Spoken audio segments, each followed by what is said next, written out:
the double doors are open.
I'm not painting that ceiling.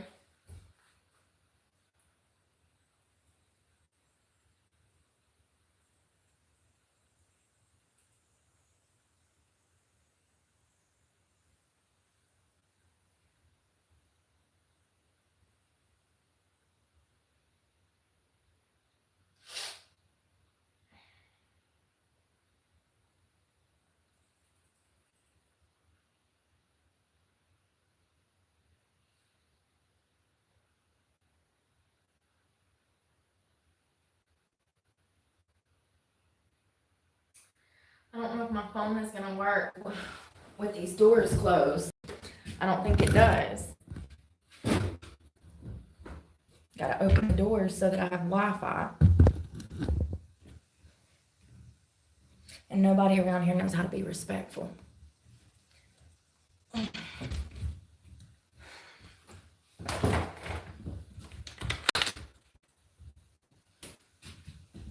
Y'all, I gotta make a plan.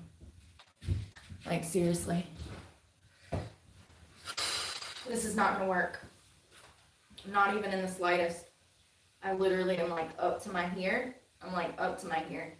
Like, I feel like a lot of empaths, we take on so much and we stay quiet for so long that when we finally reach our boiling point, we start boiling over. And I'm just here to tell you that it doesn't matter how much you talk to some people and try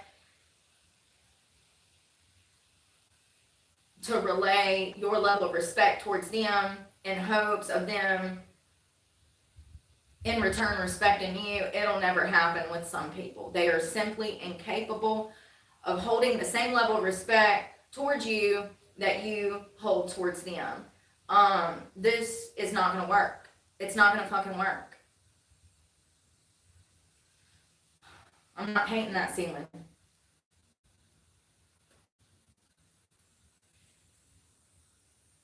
I'm not staying here.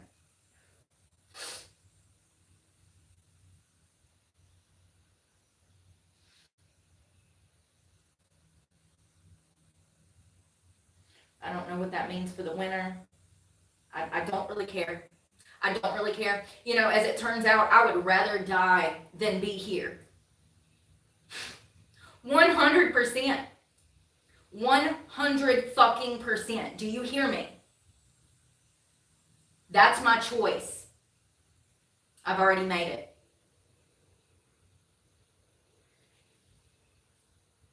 I'm better off on the streets, starving, than being psychologically tortured, played with like a fucking cat toy by a goddamn narcissist.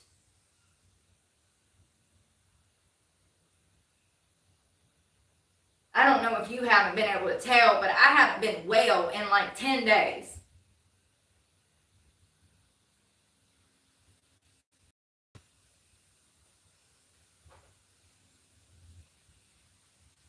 And every day it just gets worse.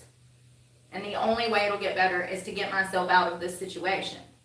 to get myself out of this situation, I'm going to freeze to death on the street. So be it. So fucking be it. You know, I made that choice when I got clean 5 years ago. I made that choice 5 years ago when I got clean. So I'm not even worried about it. I am sad that I'm going to have to leave my chair behind. But it's fine. At least I'll have my life, my mind, my soul, my spirit, my light.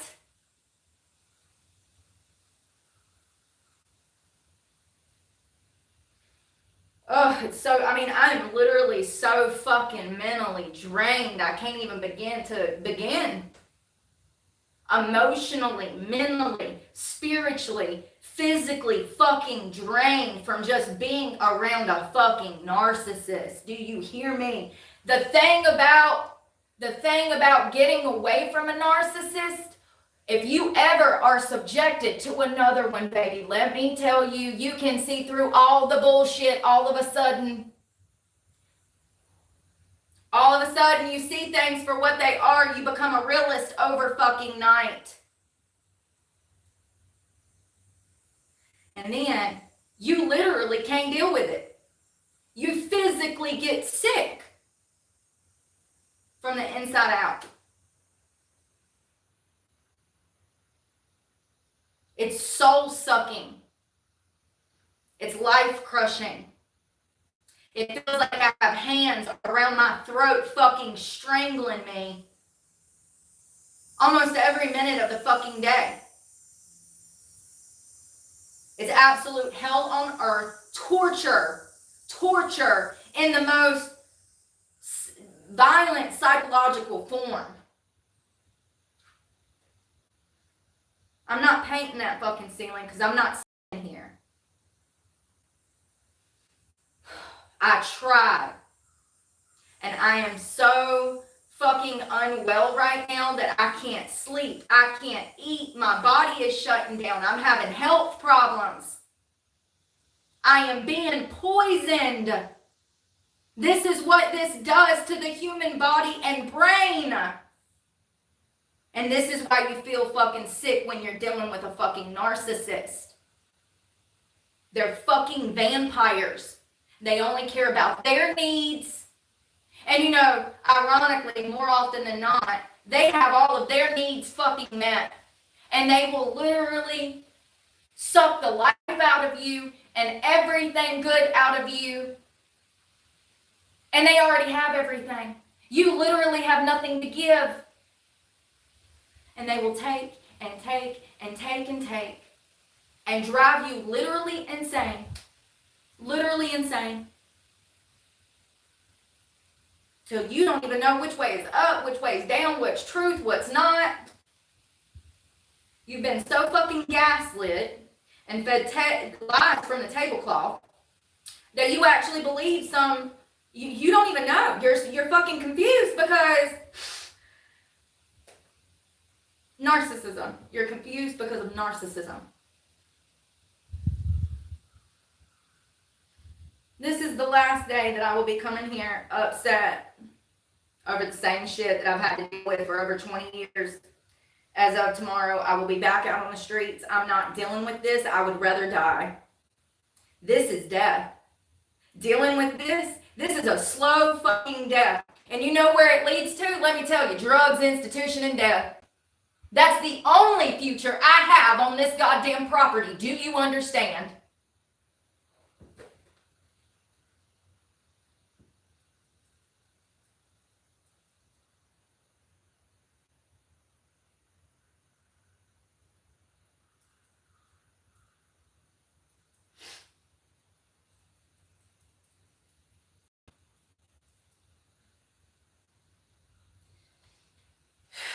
People make me sick. You know,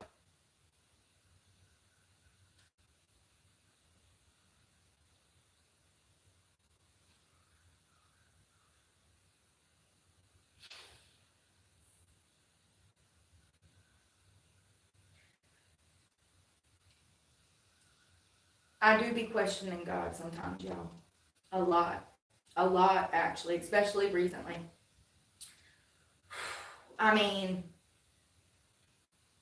I've actually trusted his plan up until I lost my truck. And now, I don't know if I'm going through the 7 stages of grief and I'm on anger, or I don't know. I don't know. But I am definitely not happy with his plan, or whatever you want to call this bullshit. I tried to put on a brave face, but at the end of the day, the fact is that I'm a sex trafficking victim.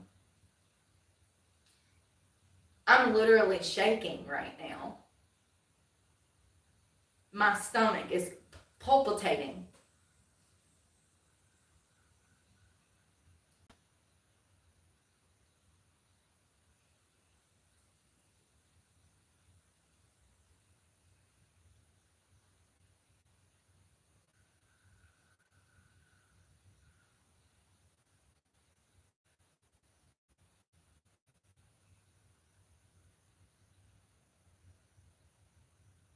The truth is being a victim of such crimes and then putting yourself back into the situation where you were around such people who did such things to you, it is the worst thing that a victim could do.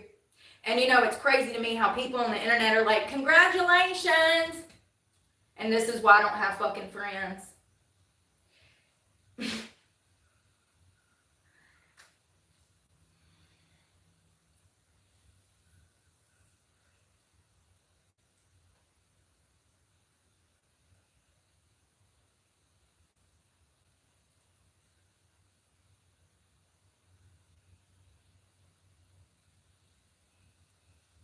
I guess I want my kids to know that they should only trust people who they can tell 100% has their best interest at heart.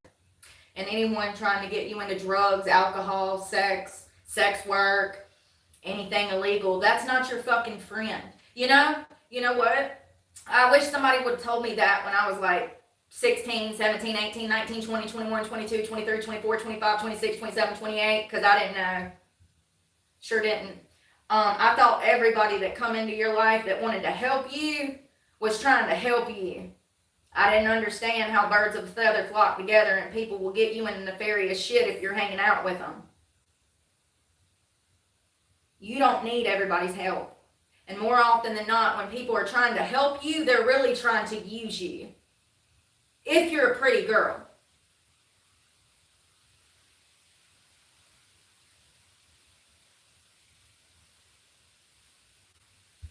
You really have no one in this world. To be born into a family where your family operates the way that they're supposed to. Yes, there's a way that you're supposed to raise children and operate as a family. To be born into a family that operates like that, and then for someone else to be born into a family that doesn't, it's really shitty. We don't get to pick who our family is. We don't get to pick how our family raises us. We don't get to pick our family, the way that they treat us, the way that they raise us, and it absolutely impacts us mentally.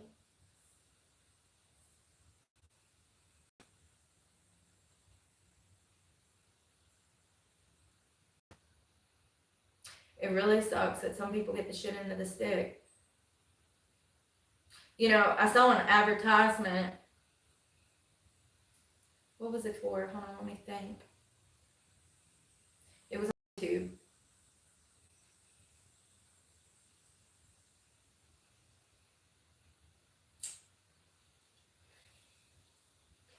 I want to say it was a med or some kind of medical device or something for mental health therapy. I don't know. But it dawned on me how society skips over actually educating young people when it comes to the way that they should be rearing themselves and their offspring. Why are we not teaching in school how to be adults, ethics, morals, I'm not even calling religion into it. I'm saying morals and ethics without the religion part, because you can still have morals and principles and values without being super religious. It's more about ethics. Why are we not teaching this? Why are we not rearing, like, home economics? Why are we not rearing society towards the best possible outcome by enlightening them? They don't even, I mean, you know, they were teaching sex education before they were even teaching the basics of psychology. Maybe not, but you know what I mean. Now they're teaching what? LGBTQ plus studies and shit. The advertisement that I saw was for something to help with like mental health or something, but what I saw was a lack of education in the education system by not rearing people to know better and to make healthier choices. Do you get what, am I making any sense? I swear it was something for children and mental health, and I was like, that's crazy. Why are we just not teaching children how to be happy? Why are we not teaching adults how to be happy?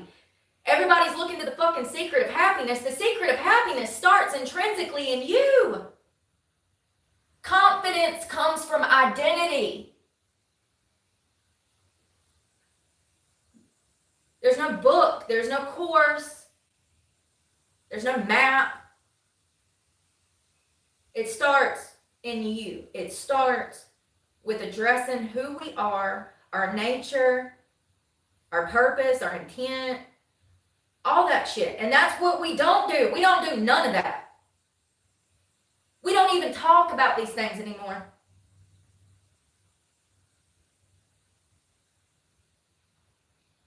Yeah, they need to educate children from the ground up. I would say middle school, when they're starting to come into puberty, we need to start with the basics of ethics. What's right, what's wrong, how we treat others, how we respect others, how we show empathy and compassion,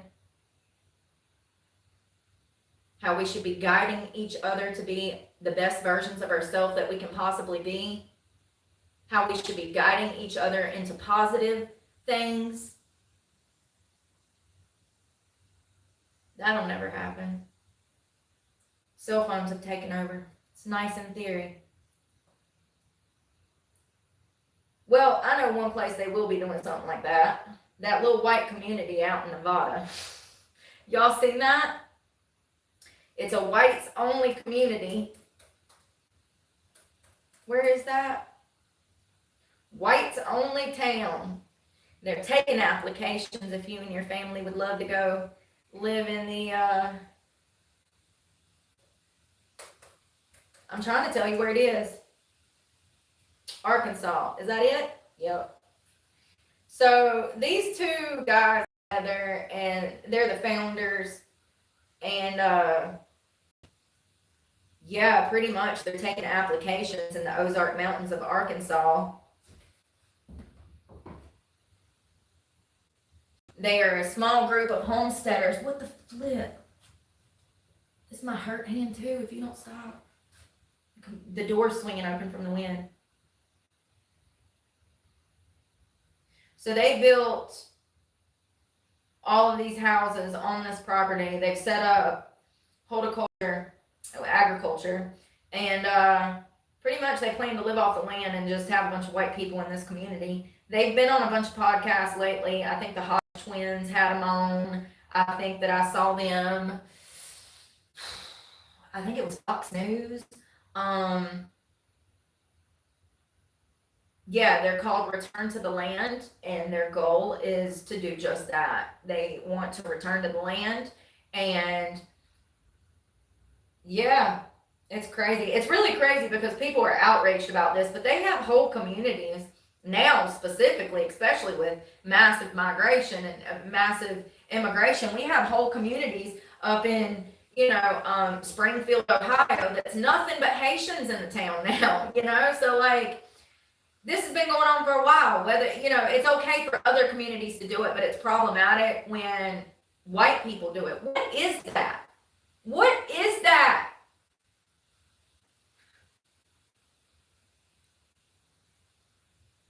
What is that? I know what it is.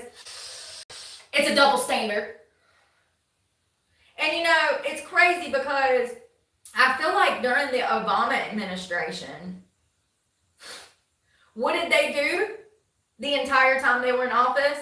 They were just out here creating double standards for the white community, in my opinion.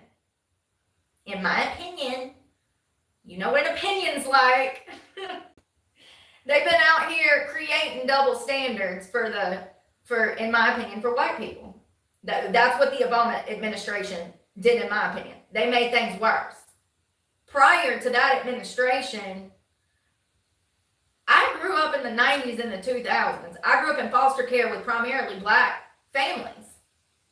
Racism was nothing back then like it is today.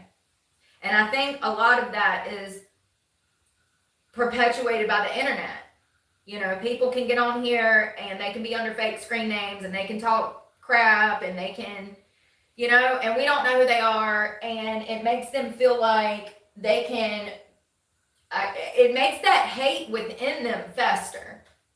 Having a platform to come and be able to be hateful makes the hate within them fester. It's not good. It's like a codependent relationship with the cell phone, the hate comment section, and then themselves, in my opinion. It's crazy. So it looks like this village has 40 occupants and some goats. And they said some goats, like they was part of the family. They are. Shit, they gonna keep you alive, homie. Goat milk, goat cheese, goat soap, goat meat, goat tacos.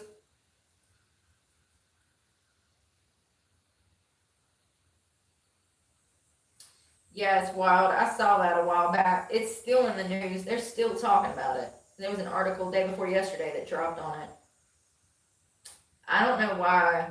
You know, I mean, honestly, it's in their benefit that society has a problem with them building this community where they want to live off the land. They want to be more like the Amish. They're going to homeschool their children, you know, in the community. They'll have a community school, community church. They have all these programs going on. I see nothing wrong with it. It's not like they're isolating to become a cult. And I've watched several specials. They're not culty. They're not culty yet. These things have a tendency to shift. They don't seem culty, okay? This is not like LDS or like, you know, they're not culty. This is not like Scientology, but it seems more wholesome. They seem like they kind of want to really get away from the government. They want to take it back to a place of simplicity, and living off of the land. It's called return to the land. They are trying to go live, in my opinion, more in a biblical way off of the land. This is not a race thing. It's not like they're going out there to chant naked and wear white hoods, honey, okay? They're really trying to separate themselves from society, in my opinion, and build a community of people around them that are like-minded. And it's sad that they literally got to go buy land in Arkansas. And, you know, it really goes to show how unsafe the world is getting. You can't even buy a house nowadays and guarantee that your neighbor's not going to shoot you tomorrow. You know, it's weird. It's just a really weird world. They're trying to build a community, and I see no problem with that. And I think it's great. Until they show some damn culty vibes, good for them, you know. Yeah, they're taking applications, and they've actually denied applications. I saw on some show that they denied a bunch of applications.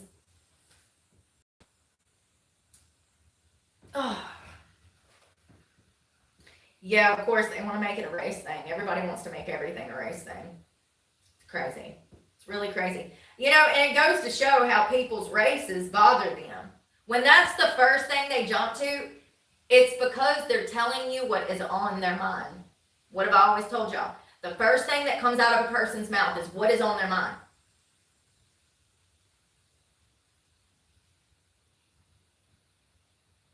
When people throw that race card out, in my opinion, more often than not, it's because they're uncomfortable with their own race and they feel some type of way about the fact of who they are, in my opinion.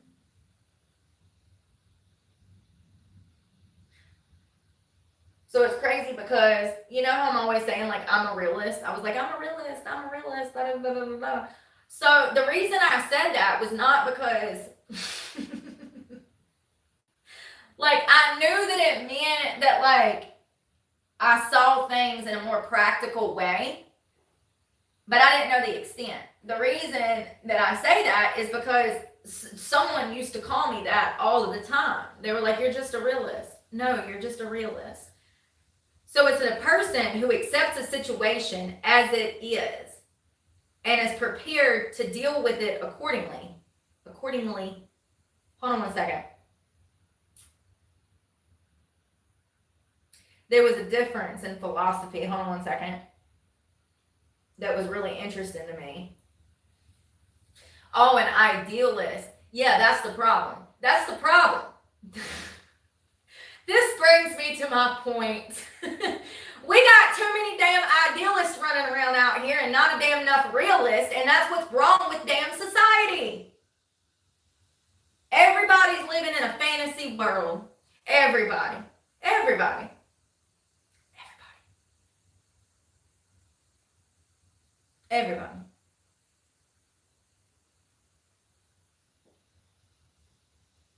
It's depressing, man. A realistic person sees and accepts the world and situations as they are, focusing on what is practical and achievable rather than an ideal or visionary ideas. They are objective, grounded, and unswayed by executive optimism or pessimism, demonstrating a clear understanding of reality, their own limitations, and the limitations of others. This trait allows them to make sound judgments and navigate life's changes with practical problem skills. So, like, idealists are kind of like these dreamy, far-fetched, they don't see things for what they are. Like, for instance, let me give you an example.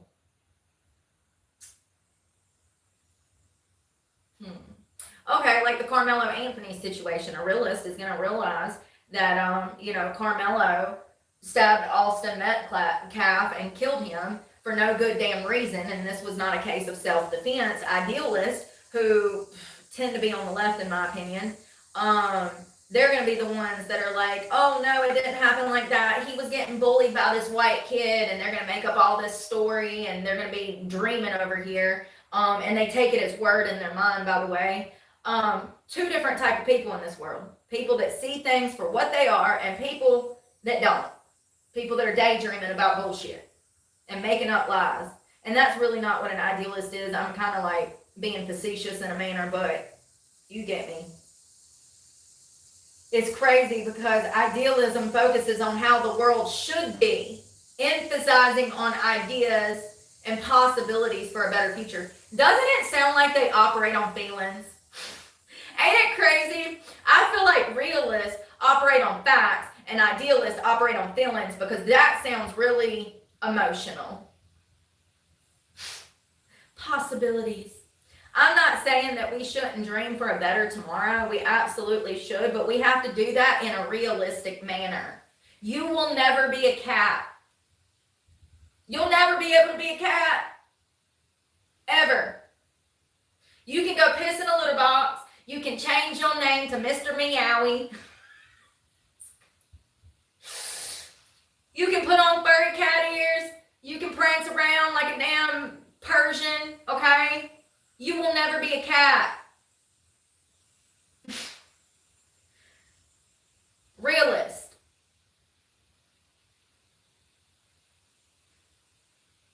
So idealism focuses on how the world should be, emphasizing ideas and possibilities for a better future, while realism focuses on how the world is and prioritizing objective facts, practical limitations, and achievable goals in a pragmatic manner. In philosophy, idealism suggests reality is fundamentally mental. This is the fucking problem. Do you understand that all of the past 10 years of craziness, I am telling you how we got here. In philosophy, idealism suggests reality is a fundamentally mental, whereas realism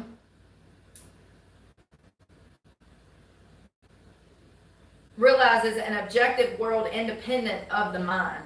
In other fields like international relations, idealism prioritizes values and cooperation, while realism focuses on power and national interest. So we got the people that's running on emotion, the idealists, that prioritize cooperation. You know, like defunding departments, defunding the police, cooperation. You know, like locking us in our house and borderline turning this into some communist vaccine line, allegedly. And realism focuses on power and national interest. How did we get here? I just told you. If you're wondering, we got too many of these damn idealists running around out here and not enough realists. It's crazy. I don't know what even got me on that, but I was like, oh my God, this is crazy. I really didn't know. I mean, if I'm being honest, I'm learning. That's what this channel is. For those that all the answers, I have no answers. I'm dumb as a box of rocks. I have no formal education. I got a GED in the Department of Corrections. My parents didn't even graduate high school. I'm an idiot. But, you know what I do have? A particular set of skills. It's called intuition, honey. I see it coming down the pipeline way before everybody else, always. I'm always ahead of the curve. It's crazy. It blows my mind. I don't know where I got that. I do know where I got that intuition from. Trauma.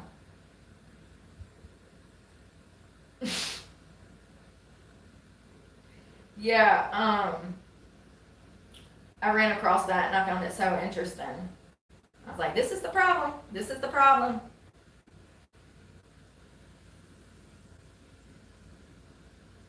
That's so crazy. Idealists focus on cooperation.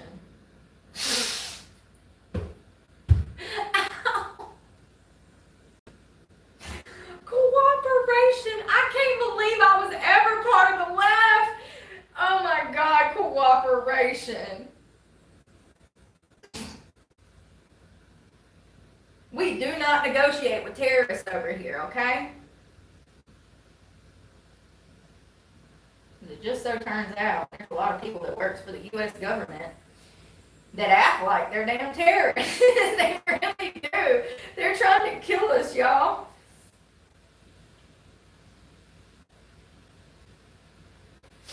On my back. I need to clean this chair and I'm not staying. Not staying here. Oh Lord.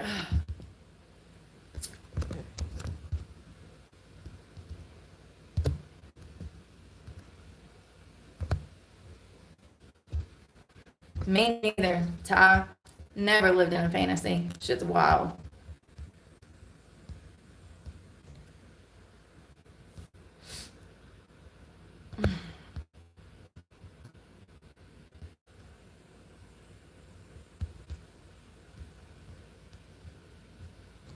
Who's gonna fucking cancel me? Are you retarded? I done said the N-word and everything. If they was gonna cancel me, they would have canceled me when I said the N-word.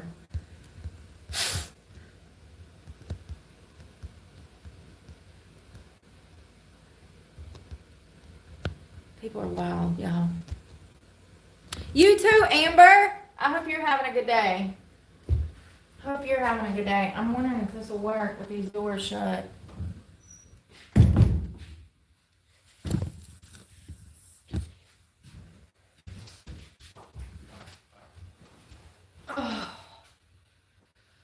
Because I have the freedom of speech.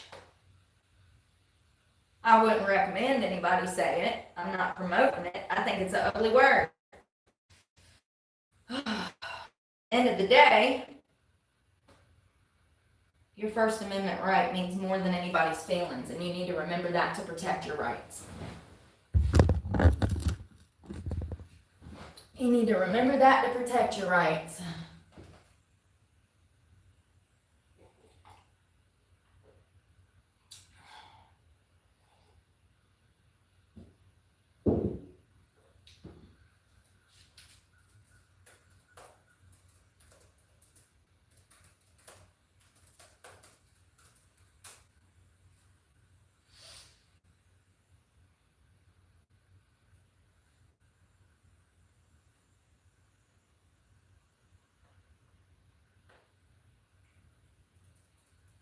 I'm gonna tell you what, I feel bad for anybody that lives in Minnesota right now. Y'all going through it, man. What a scary place to live right now. They've literally rated it the worst state in the United States, even over California. Ain't that crazy? Do you know how bad it has to be for citizens to rate it worse than California? Minnesota. It is the worst rated state in the United States right now. Like, people are more dissatisfied there with everything going on than anywhere else, even over California. That blew my mind.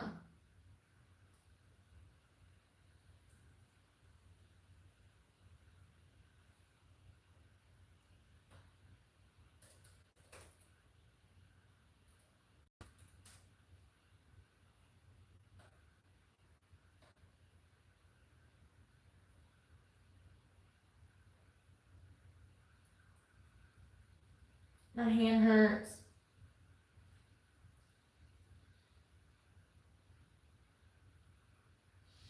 I've been trying to stick it out until my hand healed, and it's still not healed, and I don't know what to do. Like, it's just, like, my mental health, I can't take anymore, you know? Like, I'm tapping out. I'm done. I was done like 5 days ago. But my hand's still not healed.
What the fuck is this?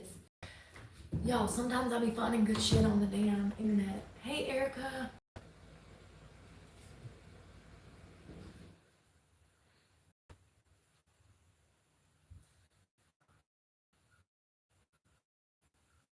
What is reactive abuse? What is this? You gotta be shitting me. There's an actual fucking name for it. Of course there is. Of course there is. I'm not the only one that's damn had to deal with a complete fucking narcissist their lives. I'm not the only one. You might feel like you're the only one. You're not. Listen to this. So you remember earlier, yesterday when I was painting this wall, and I said, you know, it's crazy how narcissists will put you in the position where you try to set boundaries with them and they don't respect you, and then they poke you and poke you and poke you until they get a reaction and they set you off. Remember when I was talking about that yesterday? Well, as it just so happens, there's an actual name for that behavior. It's called reactive abuse. Reactive abuse describes a situation where a person who has endured sustained abusive behavior reacts aggressively towards their abuser. The abusive partner often manipulates this reaction to shift blame and to create a false narrative of so-called mutual abuse. Where is my phone? I gotta take pictures of this. So there's a fucking name for it. I knew what I was going through, but I didn't know what it was. So interesting. I swear, every time I sit down to read a book, I learn something, honey. All right, let's see this. However, this behavior is a response to ongoing harm and should not be equated with abusive behavior.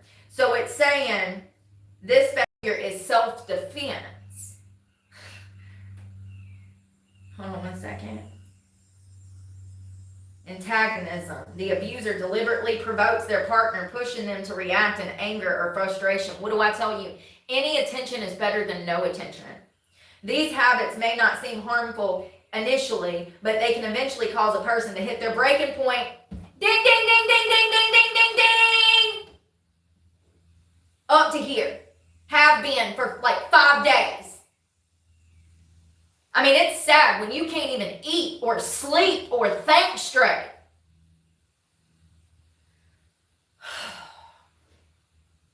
Here are a few examples of behaviors that can trigger reactive abuse. Let's see. Asking you a personal or triggering question, especially around other people. Blah, blah, blah, blah, blah. Wow. Check, check, check, check, check. So, asking you a personal question or triggering question, this is to get a reaction out of you. This is what the abuser would be doing to you. They will post or comment on social media in an intentionally triggering way, or they'll stalk your Facebook, your YouTube, intentionally violating your emotional or physical boundaries, forgetting to do something intentionally so that it causes a problem, so that they get a reaction, so that they get more of your energy, baiting you into arguments and then belittling your reaction. I did not know that this was a whole thing.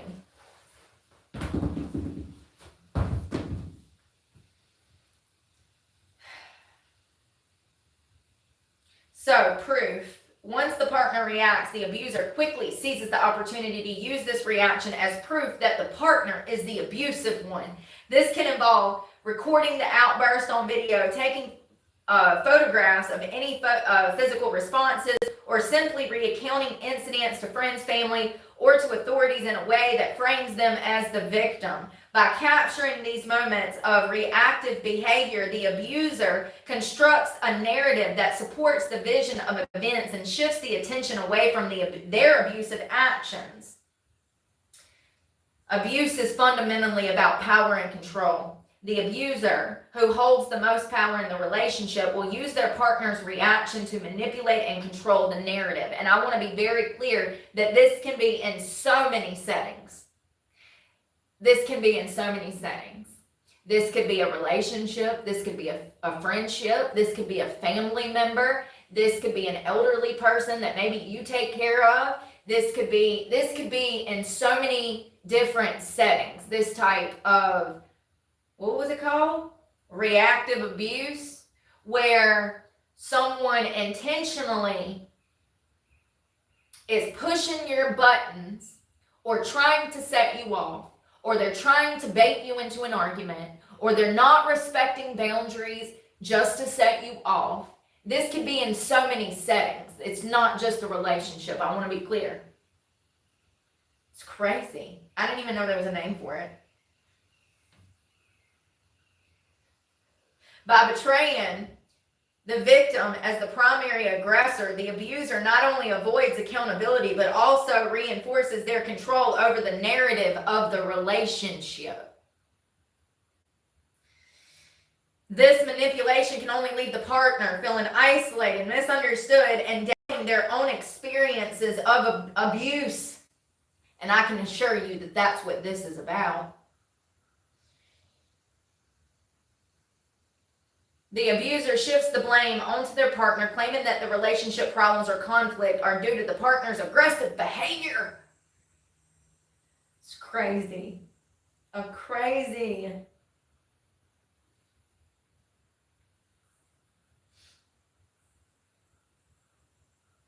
Well, I learn something new every day. Reactive abuse. Wow. That's crazy.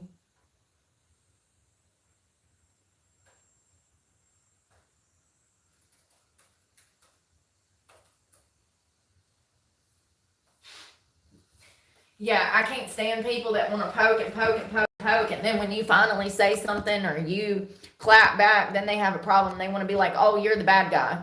No, absolutely not, you know. Islam's going to be annihilated off the face of the earth, hopefully. Oh, what a horrible religion. Cult. What do you call that? What do you call that? Is that a cult? Is that what do we call that? Is that a culty religion? Listen, I don't make the rules, I just make the observations.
Yeah, I'm not investing my time in debt ceiling. Absolutely not.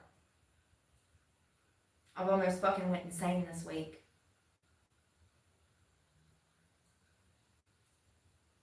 And you know the sad part about narcissism is they absolutely revel in your misery.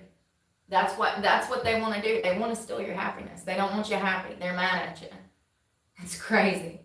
It's so crazy how narcissists are drawn to people that are happy and empathetic and compassion. You know, they have all this compassion and light within inside them, and then the narcissist literally tries to snuff that out of the victim. They literally are trying to kill the victim from the inside out. You need to be very careful. This is not a game. I can assure you, if you meet a real narcissist, you just met the devil. So many people use that word lightly, and they can't even fathom. They think because their boyfriend cheated on them, he was a narcissist. No, babe. No. No. He was a weak man with poor morals. He couldn't resist lust. But that doesn't make someone a narcissist. There has to be evil, malevolence. There has to be intent to harm the victim in such a way that it impacts their life long term. You know, like they face homelessness. They lose their car. They have to drop out of school. They lose custody of their kids. They obtain a drug problem. There has to be a certain level of malevolence, evil intent. It's crazy.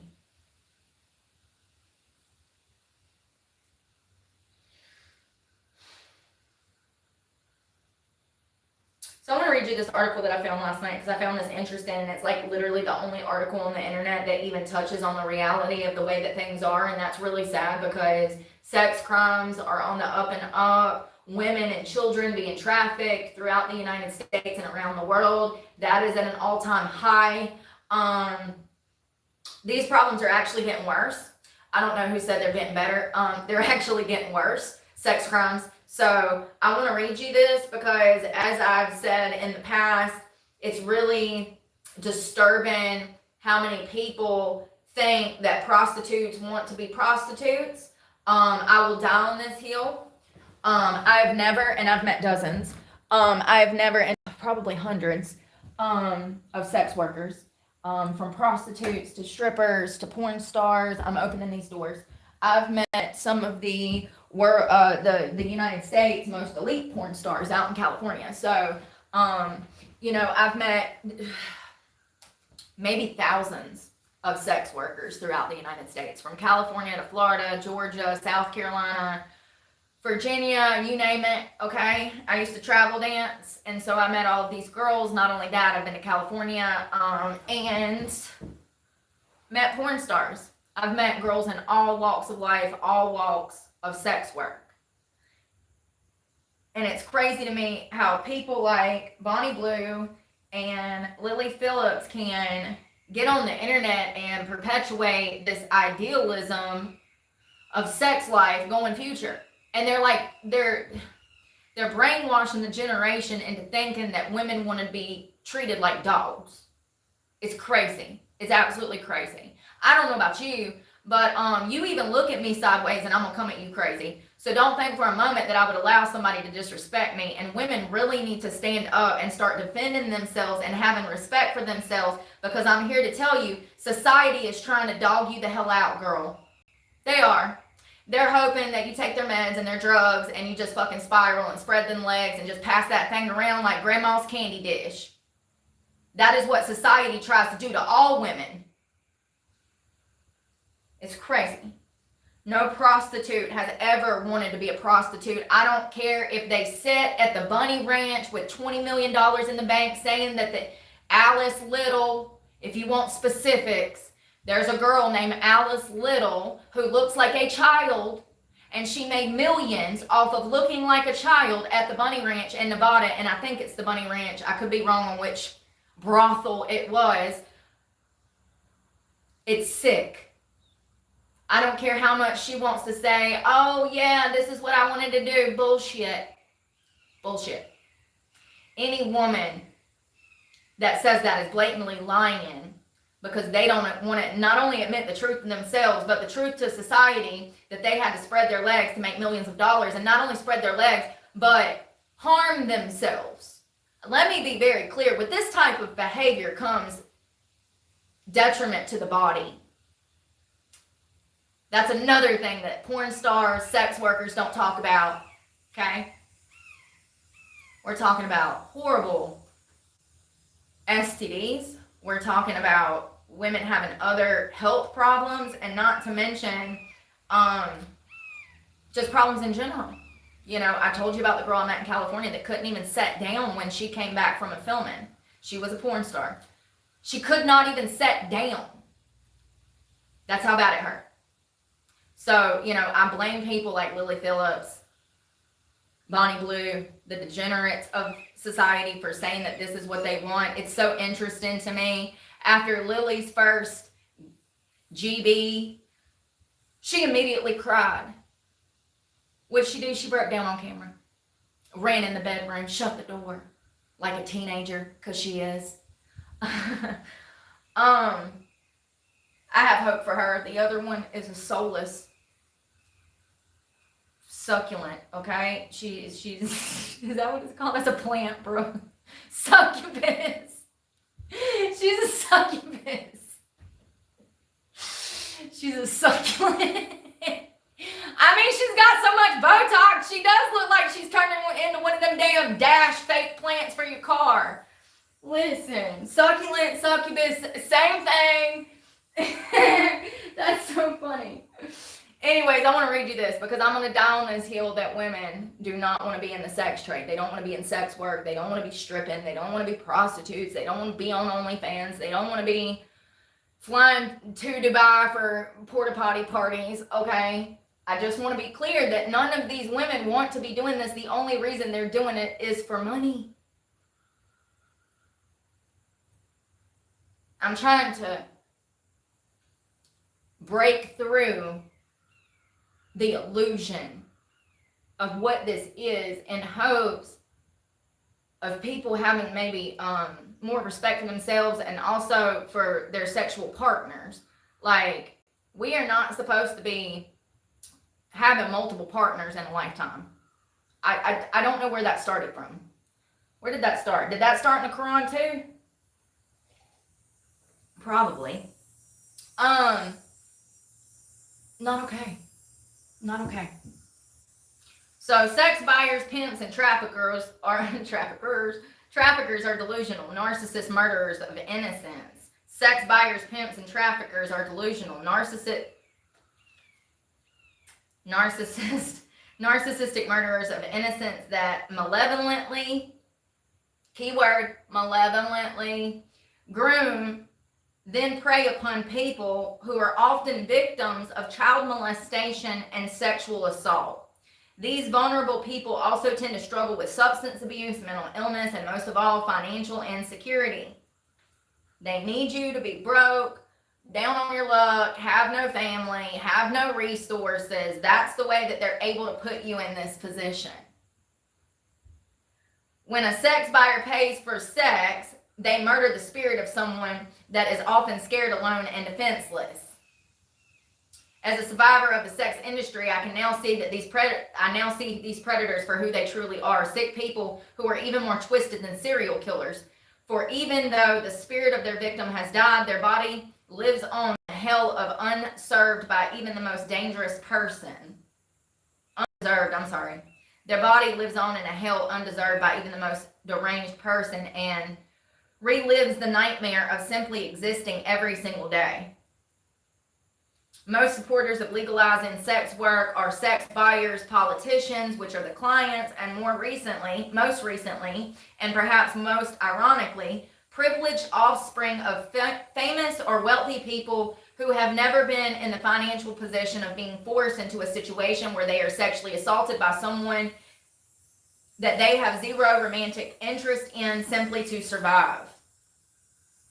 To those of us who identify as survivors of this brutally heartless industry, it is easy to see that there is only one true wish to further expand their fantasies while pretending to be on the right side of history so that the same people of earth don't rise against them and demand they share their deranged wealth. How shocking and disgusting it felt to recently see the so-called feminist celebrity. Who was that? I can't say that name. Glazer. Oh, yeah. That's right. I saw that. So it was Zoe Kravitz.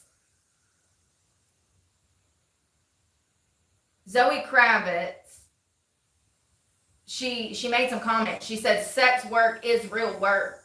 And she said that prostitution is the oldest job on the planet. When I hear this, I know that people have no fucking idea what they're talking about.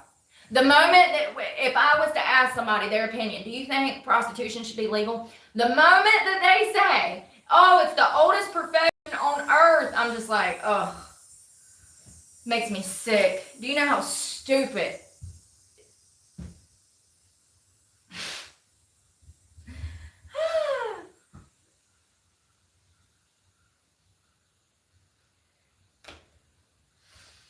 A very small minority of sex, there are a very small minority of sex workers who are generally white and privileged may want to feel, y'all, I'm sorry.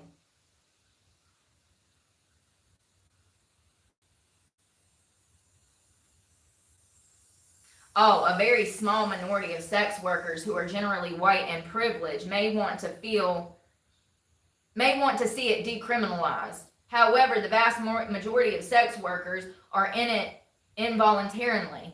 I'm sorry, y'all. First of all, they did not spell these words right. I'm not crazy. Like, I'm dyslexic. But they literally misspelled some words, so I had to, like, make it up. I'm sorry. The vast majority of sex workers are in it involuntarily and are also generally femme identifying people of color who are struggling to provide for themselves and the very basics of survival. Whoo, honey, whoever wrote this. How atrociously cruel and misguided it is for a wealthy person to advocate for more sex work instead of giving up some of their wealth to ensure that the victims of the sex industry have safe housing and food to eat. Instead, they choose to contribute to the conversation by calling for the normalization of predators' access to victims by making it easier for sex buyers to continue their slaughter of the soul by decriminalizing sex work altogether. So what this is saying, I'm sorry through my broken English, what this is saying is it's the wealthy people that are pushing to decriminalize prostitution to start with. Ain't it crazy? You know, like people like Epstein, you know, like the Clintons, Obamas, they all been mixed up, all of them. Who hasn't been mixed up in a sex scandal? Or, you know, flying on Epstein's plane or going to his island. Everybody's had their own controversy when it comes to sex. This is saying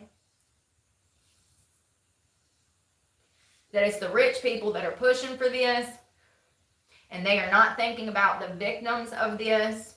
And studies show that most women that are wrapped up in all lines of sex work, the majority of those women were not only sexually abused as children, they also come from traumatic families.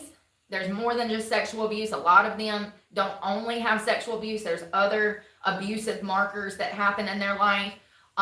They also usually come from impoverished upbringings. They're poor. Their parents struggle with drugs. Maybe they've struggled with drugs. This is saying that the rich people are not thinking about, and they don't care. Let me tell you, I used to deal with rich people every day, okay? Some of the most elites of Charlotte and Greensboro and Winston, and listen, rich people, a lot of rich people be out of touch, homie. They don't understand the world like people that have struggled, okay? And they lack empathy and compassion because of that. We're seeing that in this boomer generation, right? Not all of them. But rich people, in my opinion, the ones that I've met, they have a tendency to lack compassion, empathy, which is crazy because you need those to build business and make money. Anyways, they lack those things. And so they're from this study, from this article, they are the most prominent buyers of sex, which has been my experience as well when it comes to the sex industry. This is saying that they're not thinking about the trickle-down effect and how long-term and short-term it's going to affect the victims of the sex trade. Sex work is crazy. Listen, I don't know who you are, girl, but I like you, girl. I'm going to give you a shout out when I get to your name at the bottom. This was wrote back in like 2020. So she says, prostitution is the oldest job on the planet. What a pitiful, brainwashing, and absolutely untrue statement that helps privileged people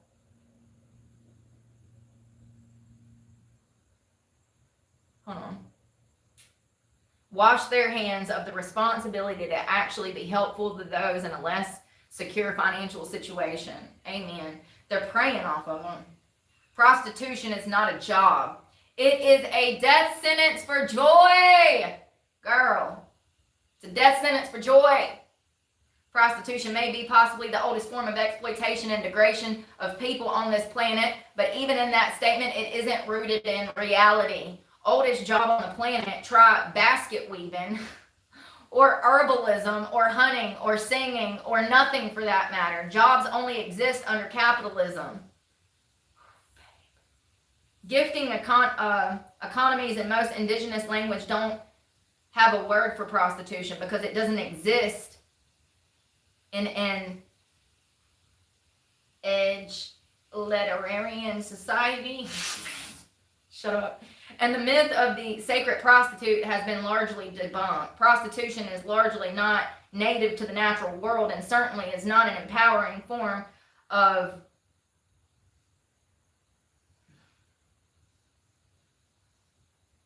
listen.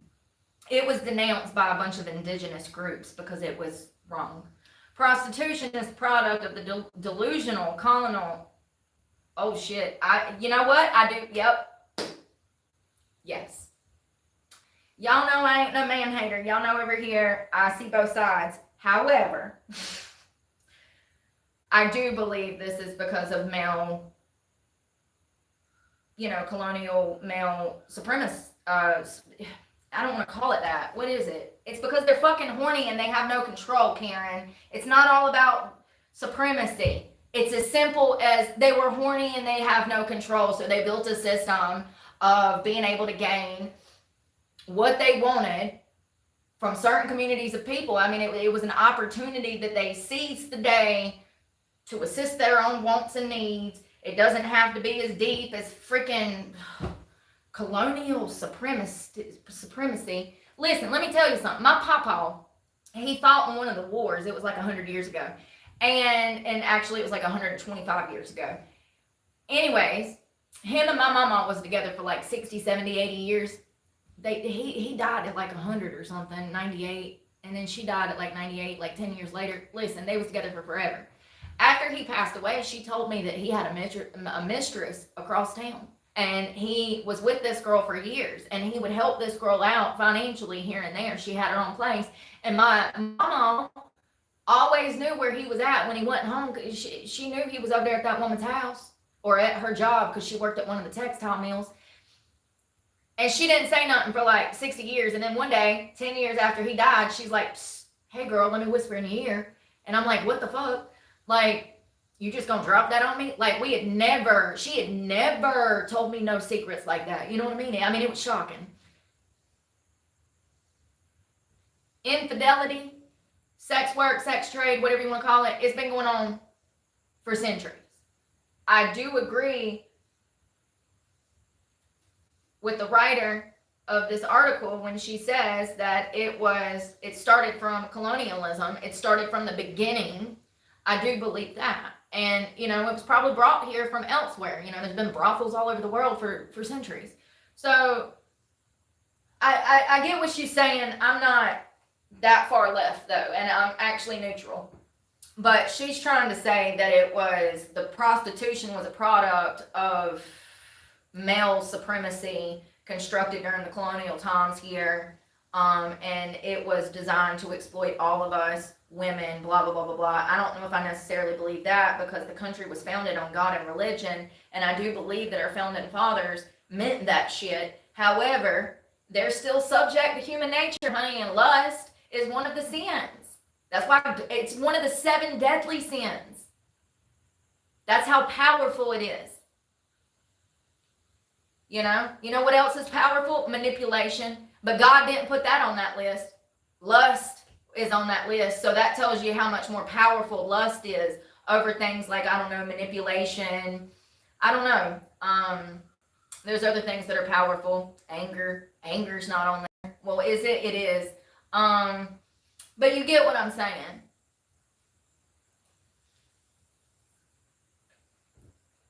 Life is a gift, not a commodity.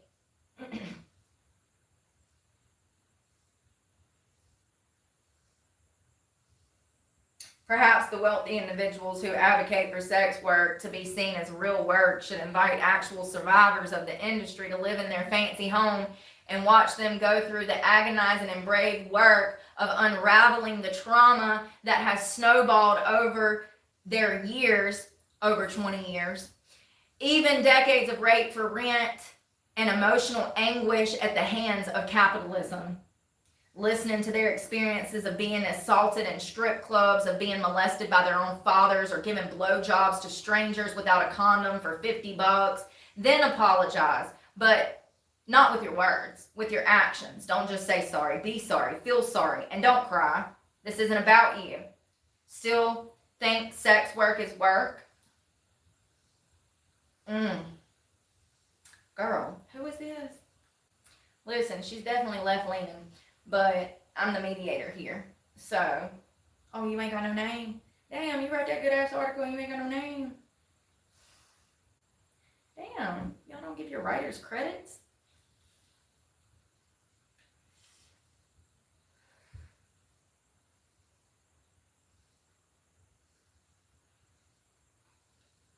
I don't know, but it never dawned on me about who was the buyers of sex and who was the, sellers, but we have been over the numbers when it comes to sex work and how many.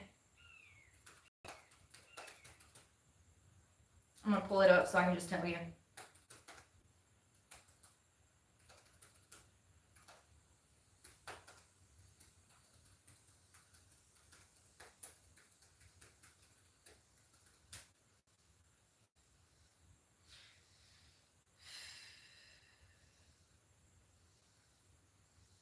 So this is from the National Library of Medicine, who I sometimes trust. Their stuff written before 2010 is usually really good. Anything written after 2010 is questionable.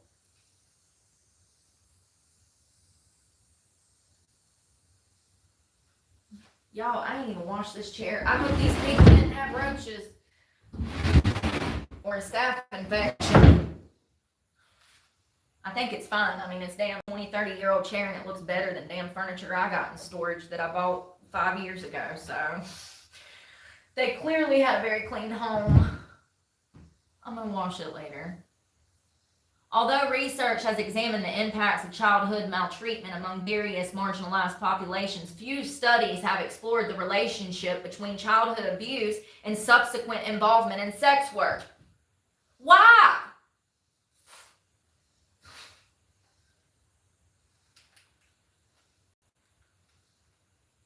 Well, let me take my ass back down to every local strip club between here and West Virginia and damn Texas, and I'll do my own study. I'm sure the strippers would love to sit down and talk. Most of them ain't never had the opportunity to tell nobody about the shit they've been through.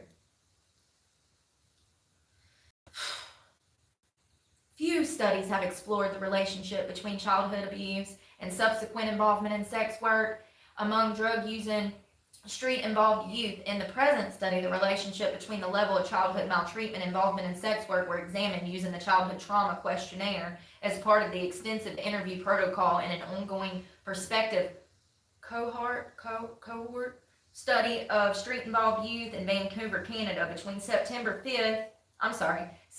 2005 and June of 2006. Almost 400 youth were recruited using extensive outreach methods and snowball sampling. Wow. The prevalence rates of abuse in the sample were 73% for physical abuse, 32.4% for sexual abuse, 86.8% for emotional abuse, 84.5% for physical neglect, and 93% for emotional neglect.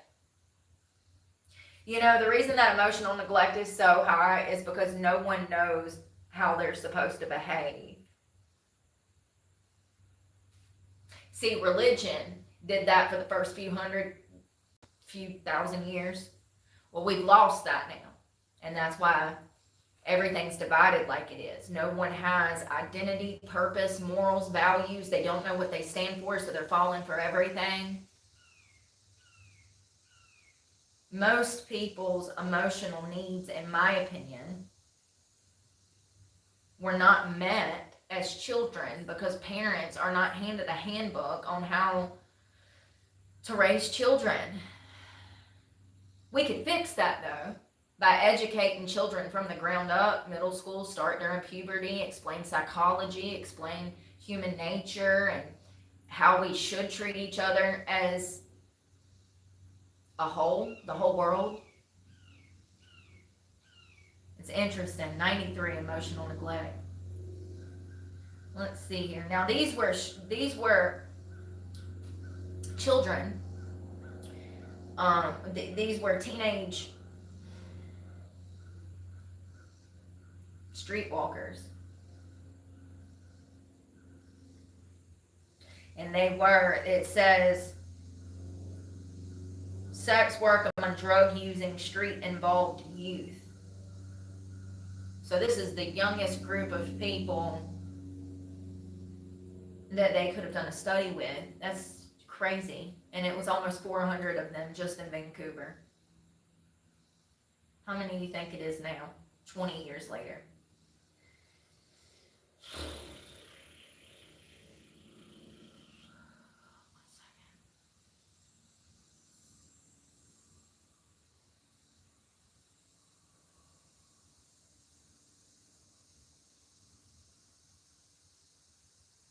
The vast majority is experienced abuse is experienced at the hands of those closest to them, namely parents, caregivers, teachers, schoolmates, and employers. Well, with the general North American population, recent prevalence estimates for sexual and physical abuse stand at 14% for men and 32% for women. Let me be clear to men, that means that you've kind of got like a 1 in 3 shot of ending up with a wife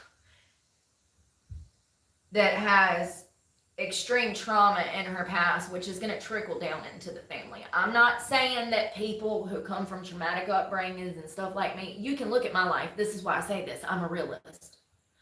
I'm not saying that if someone's been through trauma, they can't raise children and do that properly. But what I am saying is, as a man, if you were thinking about dating a woman that has been through what I've been through, you're not going to get the same relationship as you would with a woman who wasn't sexually abused by her biological father as a child. These things absolutely matter, and you have to date victims differently than you would date non-victims. That's all I'm saying.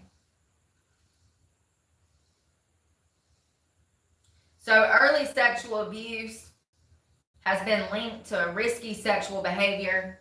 And matter of fact, promiscuity is one of, it's a marker for children who have been sexually abused. Children have a tendency to reenact the abuse that they've been through, and that is a telltale sign that a child is being abused.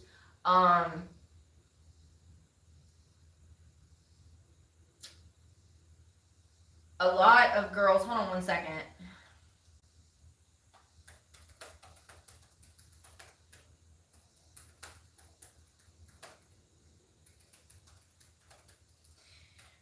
We typically see teenage girls, adolescent age, they start to report that they have sex sooner than other children that were not abused. Like, yeah.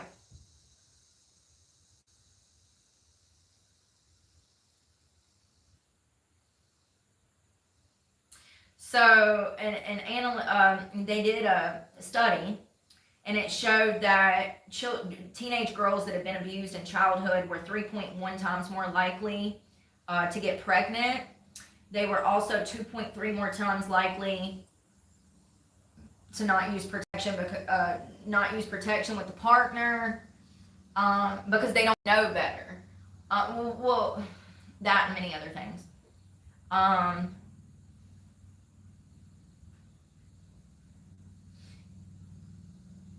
If a young girl is subjected to sexual trauma at a young age and abuse, she has a higher propensity to engage in risky sexual behaviors.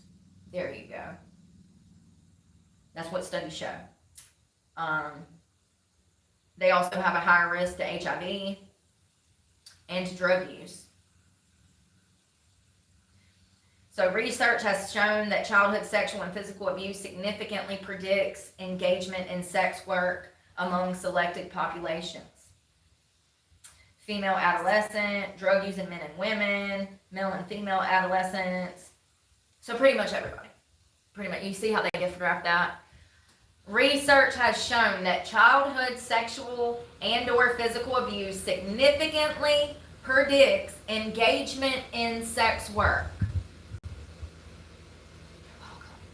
These studies actually date back to 97, 2005, 1999, 1991, There's been multiple studies, as you can see. 2004, 2003, 1999, 2003, 1989, 2006. These are all the studies. 1999, 2005. These are all studies that concluded children who are little girls particularly, that are subjected to sexual or physical abuse, it is a predictor of engagement in sex work. That means that if this child is subjected to it, more than likely they're going to fall into sex work when they become of age. They've been conditioned and they've been groomed. And hear me out on this. I do believe that when children, such as myself, I was 6 when the abuse started, I do believe that that conditions the victim going further in their life. That is the start of grooming. This, even if it is sexual molestation, that grooms that child. It hardwires them to kind of be overtly sexual and act out and have more risky behaviors. And then they carry that into adulthood, putting all of their worth into their bodies because they've been taught that and conditioned to do that. And then, you know,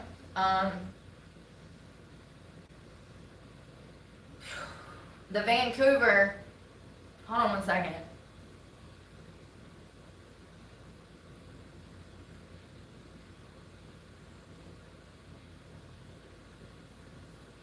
These findings are a concern given the well-known risk associated with sex work among the drug-using populations, including high rates of violence and assault, homelessness, social isolation, and sexual and drug-related harms. For example, in Canada, the largest ever serial killer investigation is currently underway, with most of the victims involved being drug addict sex workers from Vancouver's notorious downtown east side neighborhood.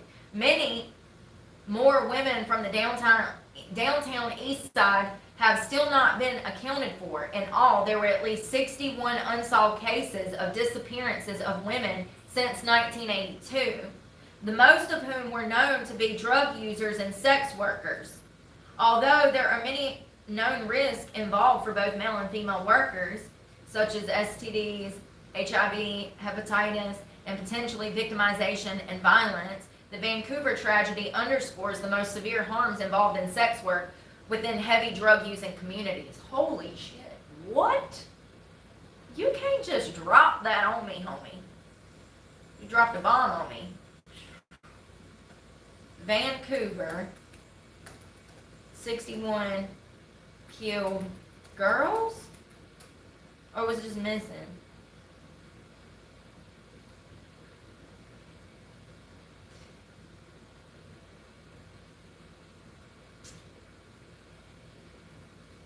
I see in Canada they've had like 30, 40 missing Indigenous women, but they said that that wasn't to foul play.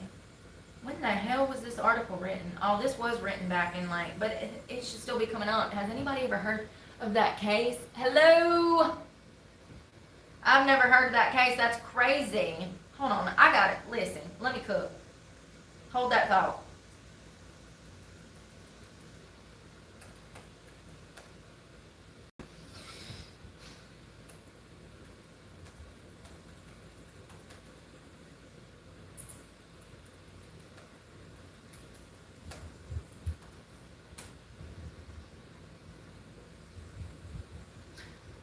Robert Picton? Is that him? Oh God, he looks crazy! He looks like that man from Dennis the Menace that was hopping trains! No! Oh God. Hell no. He was a serial killer and pig farmer from Canada. Robert William Picton. He passed away last May. He was a serial killer. Oh shit, this is him. Between 1995 and 2001, Picton is believed to have murdered at least 26 women, many of them prostitutes from Vancouver's downtown east side. Picton would confess to 49 murders to an undercover officer disguised as a cellmate, going on to say that he wanted to make it an even 50. He thought he got caught because he was sloppy. He was convicted in 2007 on 6 counts of second-degree murder and sentenced to life in prison with no possibility of parole. This is why we have the firing squad. This is Canada. Do y'all execute? Y'all probably don't.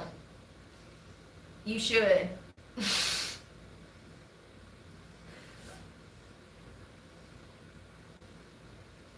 The discovery of his crime sparked widespread outrage and forced the Canadian government to acknowledge the crisis of missing and murdered Indigenous women, with the British Columbia provincial government forming the Missing Women Commission of Inquiry to examine the role of the police in the matter. Shit, 30 women went missing before the cops even knew what was going on. I think you should just defund the department. Lord. How does 30 women go missing? And you know their families were going down there looking for them and filing reports on those missing women, right? I just want to be clear. You do that for your daughter, your niece. I assure you, these families were doing the same for their loved ones. Competence at its finest. Oh, he was stabbed to death in prison. He died in 2004 after being attacked by another inmate in prison. Damn, not the inmate coming in for the win today. Let's see, let's look at, I want to know about a little bit about what messed him up.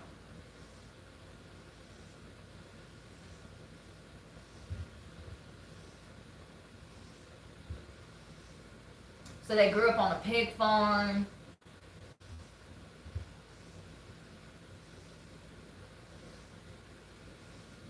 His father was abusive. He was strongly attached to his older sister.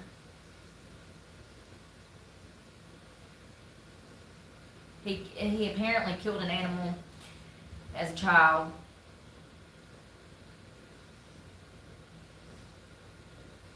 I mean, oh. So the majority of the women that he killed were Indigenous women with substance abuse disorders and sex workers. Yeah, that's creepy. Super creepy. Well, there you go.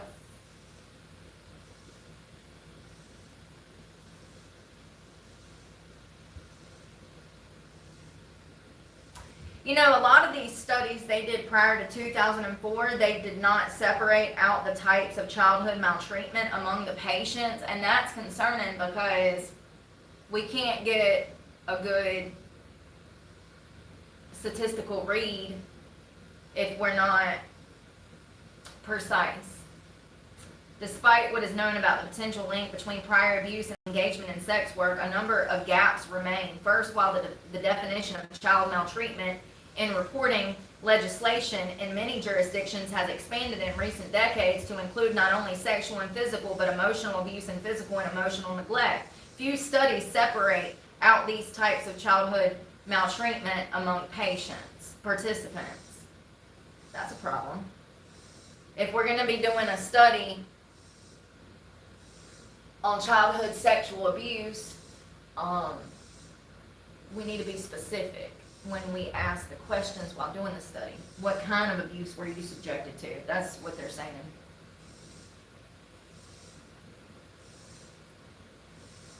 So second, research looking at childhood abuse as a predictor for sex work involvement has primarily focused on sexual abuse within the adult female populations. Much less is known about associations between childhood abuse and the sex work among males and among vulnerable populations such as street-involved youth and drug users. What? Lastly, research on childhood maltreatment is often limited by legal reporting requirements. What?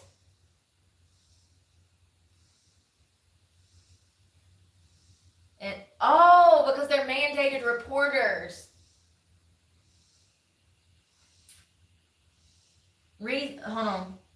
In most North American jurisdictions, researchers are required to report disclosures of childhood abuse of legal minors to authorities, which can pose a challenge to establish a trust relationship with youth research participants and can result in limited abuse research with this population. However, because youth are involved in sex work, represent an especially vulnerable population, and because of the need for research that can inform early intervention efforts, studies looking at childhood abuse among vulnerable youth populations are particularly important. I agree. Probably the most important. If we can nip that shit in the ass before they damn get over the age of 20 and get them back on the track before the age of 25, they'll be fine.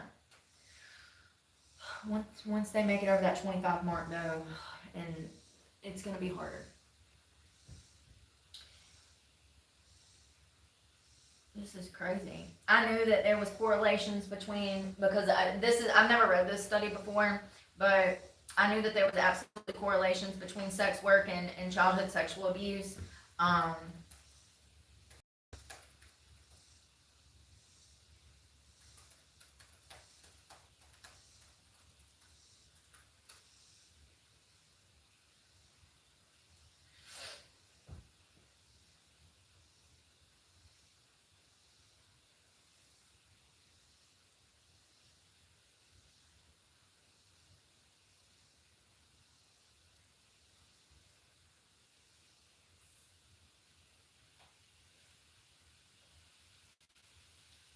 Oh, it's nice outside.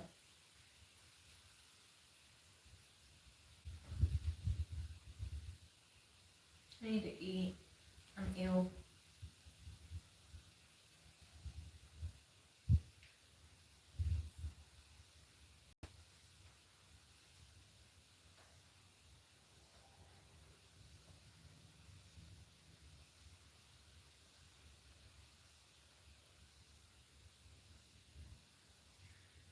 So I've read different numbers.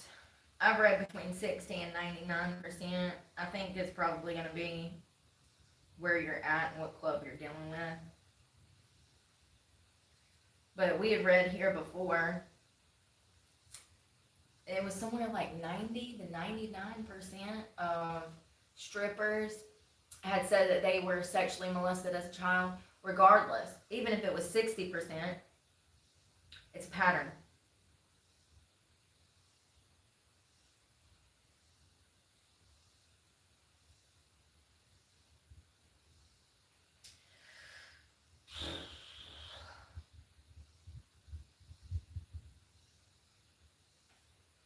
Ooh, what's this? 1991. I'm excited.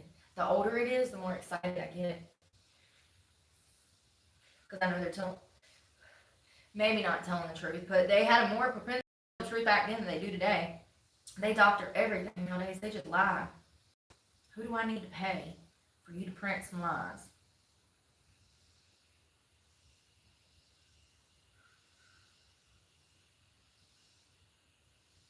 So this study is from 91.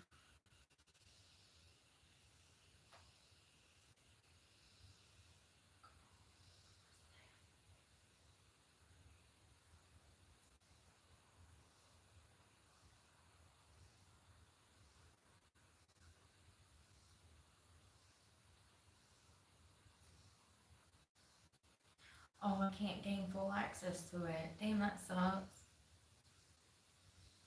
Anyways, I'm not gonna make this lunch, y'all.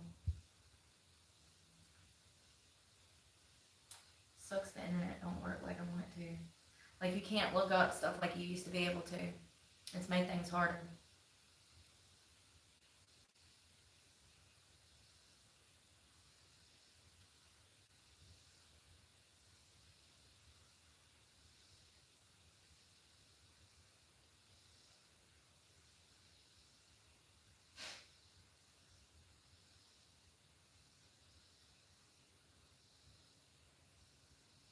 %. So it said that they did a study, and they said that they were exploited as juveniles by an average of 2 men each on an average of 20 months Each abuser assaulted the child an average of 2 to 3 times. Victim range in age from 3 to 16 at the time of victimization, and 2/3 had been sexually abused by a father or a surrogate. We all know the stats on that. With a surrogate father, you're looking at 17% chance that your boyfriend will molest your daughter. Biological fathers are sitting at about 2%. Victims range, okay. The average abuser was in his 30s, and alcohol or drug involvement reported by almost 60% of subjects. In 81% of cases, physical force, emotional coercion, or both was used. The vast majority of subjects lost their virginity through sexual exploitation, and the abuse often produced several severe physical harm, including bruises, cuts, shock, and broken bones. The immediate emotional harm reported by subjects was also severe. In 63% of the cases, the subject had never told anyone of the abuse prior to this study. Hey, thank you for the thumbs up. Happy Friday. What did I just get through saying? I said that if you walked into a strip club and you sat down and you actually want to talk to strippers and question them about any kind of abuse they faced as children, most of them would be willing to sit down. But I can assure you, I literally just said this and then this pops up. I can assure you that most of them, it would be the first time that they would be disclosing this information, however.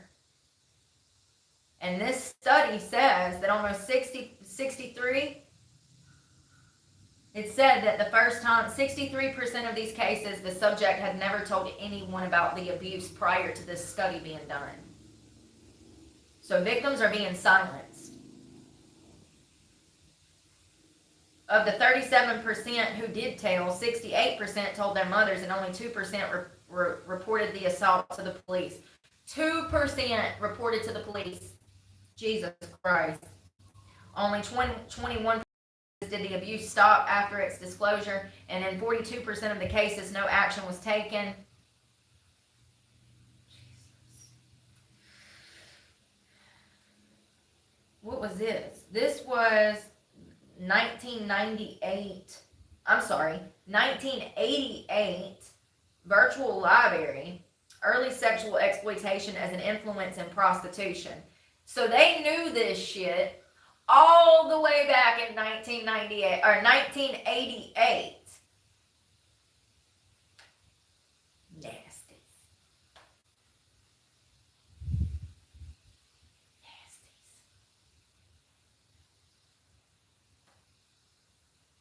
They knew the psychological impact of sexual assault on children and sexual molestation. And instead of building a system to help victims to prevent this type of behavior from spreading like wildfire, they've done nothing.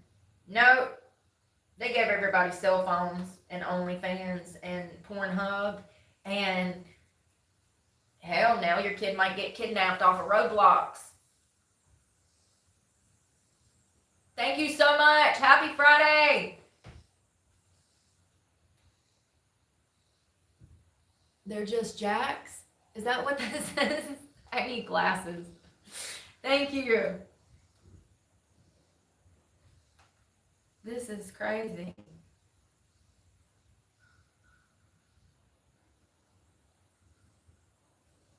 I mean, do you really think that it would help, like, when these children were going through sex ed, to split the girls and the boys up, and to also, while they're going through sex ed, give a basic rundown of psychology? I'm talking about spitting out the facts, teaching young women when they're going through sex ed, hey, fun fact, if you ever have a child and then you have that child around a male that is not the biological father, there's a 17% chance that that man will molest your daughter. How many people knew that before I said it today? Not many people know that fact. But educating people in the truth of society and being a realist, we can prevent these things from happening, and we can also get more victims to come forward because they feel safer and heard. And it's crazy to me how we do not set people up for success. We set them up for failure. We set them up to be workhorses and work for Uncle Sam. We don't set them up for success. We set them up to be workhorses and slaves for the government. in my opinion, it's crazy. I did not know that statistic before learning with you guys, but I do now, and that is a statistic that will only grow, unfortunately. But I will always have that in the back of my head, now. It's crazy. So yeah, there's a 2% chance for biological fathers, and then a 17% chance for a surrogate secondary stepfather. Oh, y'all, I'm stuck and I need to clean this chair. I'm gonna go eat. I'm not in the best mood and I gotta make plans. I gotta figure out what I'm gonna do, what the weather's gonna be, how I'm gonna survive back out there. Like, I literally cannot. I'm like literally being killed, okay? I mean, that's what it feels like. I feel sick. I physically hurt from subjected to toxicity.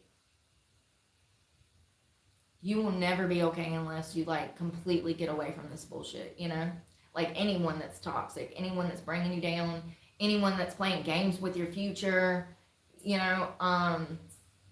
people that just want to be energy vampires. They want you to be their rock and they have no consideration for your time, your feelings, your money, the fact that you're homeless, the fact that they're the ones that put you in this situation. It's literally soul sucking. It feels like someone has their hands around my throat and they are strangling me, I literally cannot do this. I cannot do this. It's gonna lead to more problems. It already has. I don't know what to do. I just know that I can't do this. You know what I mean?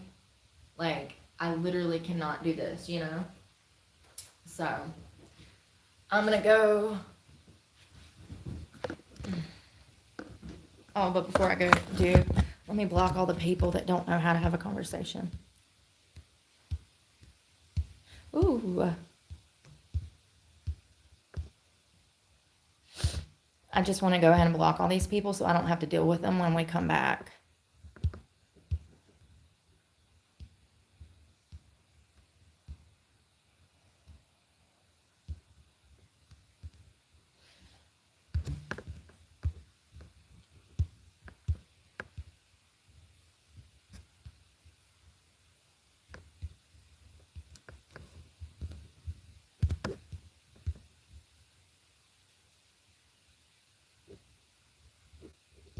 No, I haven't, girl mom. Good to see you.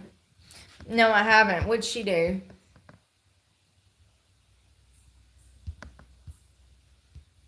What did she do?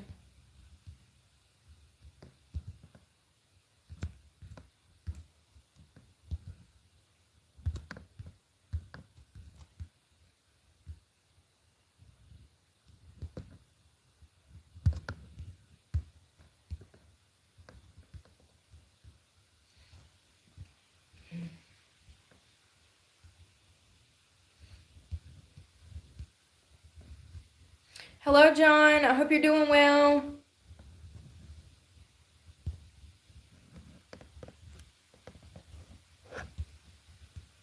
I hope you and your wife are doing well.